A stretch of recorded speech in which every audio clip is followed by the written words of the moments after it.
Welcome to Gita kitchen. ఈరోజు మనము సన్న కారపూస తయారు చేద్దాము. ముందు వామ్ 1 స్పూన్ తీసుకొని ఇది డ్రై రోస్ట్ చేసి పెట్టాలి.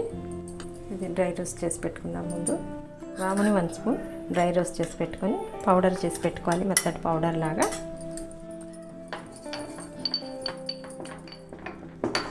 ఈ విధంగా మెత్తగా పౌడర్ చేసి పెట్టుకోవాలి. వాము పక్కన పెడదాం. ఇది ఒక మిక్సింగ్ బౌల్ తీసుకోవాలి. దీంట్లో నేను శనగపిండి వేసుకుంటున్నాను. ఇది 250 గ్రామ్స్ ఉంటుంది, 1/2 కిలో. శనగపిండిలో మనము డ్రై రోస్ట్ చేసి పెట్టిన వాము వేసుకోవాలి. పౌడరు 1/2 స్పూన్ పసుపు వేసుకోవాలి, మంచి కలర్ కోసము. 1/2 స్పూన్ పసుపు వేసుకోవాలి. 1/4 స్పూన్ సాల్ట్ వేసుకోవాలి. ఇప్పుడు ఈ పిండిలో 2 స్పూన్స్ ఆయిల్ వేడి చేసి వేసుకోవాలి. వేసుకొని ఈ పిండి అంతా ఒకసారి కలుపుకోవాలి. పిండిలో కొద్దిగా నీళ్ళు పోసుకుంటూ కలుపుకోవాలి.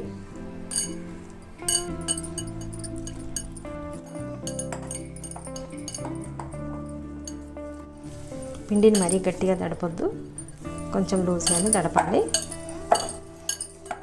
పిండిని ఈ విధంగా తడిపి పెట్టుకోవాలి. ఇప్పుడు స్టవ్ పైన డీప్ ఫ్రైకి ఆయిల్ పెట్టుకుందాము. సన్న కారపూస చేయడానికి ఇలాంటి సన్న హోల్స్ ఉన్న బిళ్ళ తీసుకోవాలి. దీనికి ఆయిల్ పెట్టుకుందాము. మురుకుల గొట్టం లోపల కూడా అంతా ఆయిల్ పెట్టుకోవాలి.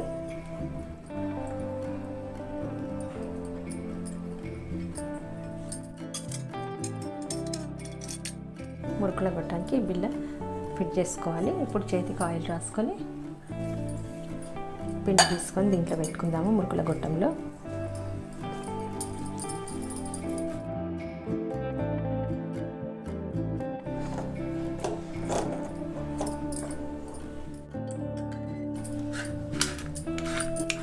ఇట్లా ఫిట్ చేసుకొని ఇప్పుడు సన్న కారపూస వేద్దాము. డీప్ ఫ్రైకి ఆయిల్ వేడైంది, సన్న కారపూస వేద్దాము.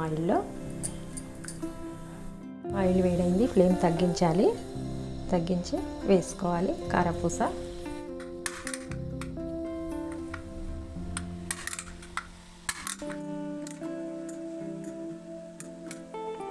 ఆయిల్లో ఈ విధంగా రౌండ్గా వేసుకోవాలి.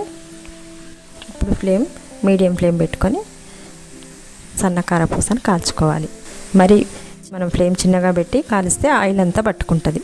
ఇప్పుడు ఒకవైపు కాలగానే రెండో వైపు తిప్పేసుకోవాలి.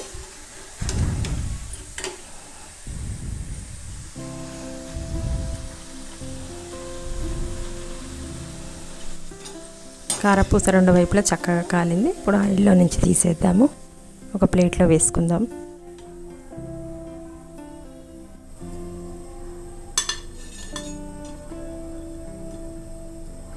ఇప్పుడు ఇంకోటి కూడా ఇదే విధంగా వేస్తాము. కారపూస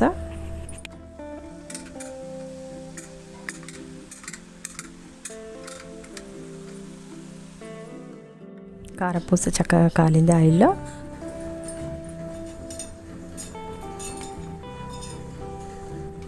కారపూస చేయడం కంప్లీట్ అయ్యింది. స్టవ్ ఆఫ్ చేసేద్దాము. ఒక రెమ్మ కరివేపాకు తీసుకొని ఇదే ఆయిల్లో ఫ్రై చేసుకోవాలి.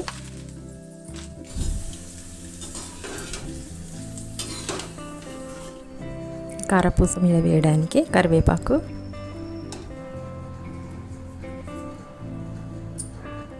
సన్న కారపూస చేయడం కంప్లీట్ అయింది. ఈ వీడియో మీకు నచ్చినట్టయితే లైక్ చేయండి, షేర్ చేయండి, కామెంట్ చేయండి. సబ్స్క్రైబ్ చేయని వాళ్ళు ఉంటే తప్పకుండా సబ్స్క్రైబ్ చేసుకోండి. మరిన్ని మంచి వీడియోల కోసమై గీతా కిచెన్ని చూడండి.